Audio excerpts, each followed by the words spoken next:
Democrat tries to get him to rule out regime change in Cuba, and Rubio's answer absolutely blew everyone away. President Trump has just signed an executive order declaring a national emergency over threats coming from the nation of Cuba, citing the regime's ties to Russia, China, Iran, and terrorist groups as threats to U.S. Now, the order threatens tariffs on any country that sells or provides oil to Cuba, creating a secondary sanctions mechanism designed to choke off the island's energy supply and economically isolate the communist regime. Now, let's go over a quick timeline here because the order and the speed of this matters, and I think it's going to set the context for what's going on here.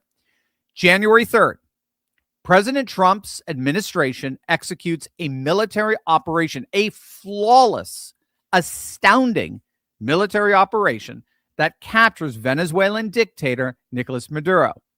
Within hours of that capture, Venezuela's oil shipments to Cuba, which had supplied roughly a third, 33% of the island's energy needs, stop cold.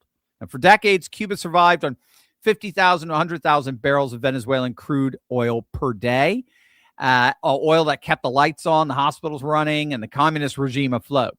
That lifeline, as of January 3rd, has officially been severed. The Democrat tries to get him to rule out regime change in Cuba, and Rubio's answer absolutely blew everyone away. Your comments that Havana should be concerned about the Maduro operation is fueling speculation that this administration will turn its sights to Cuba next. Will you make a public commitment today to rule out U.S. regime change in Cuba?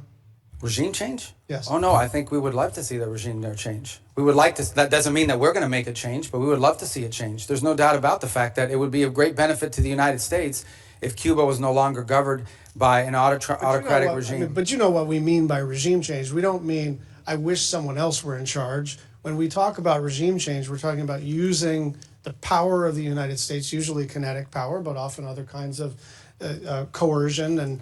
And I'm not even saying that that's always not in our interest. I'm just saying, I'm not asking you whether we would prefer a different kind of government. I'm asking whether you are trying to precipitate the fall of the current regime. Yeah, but that's statutory. The Helms-Burton Act, the U.S. embargo on Cuba is codified.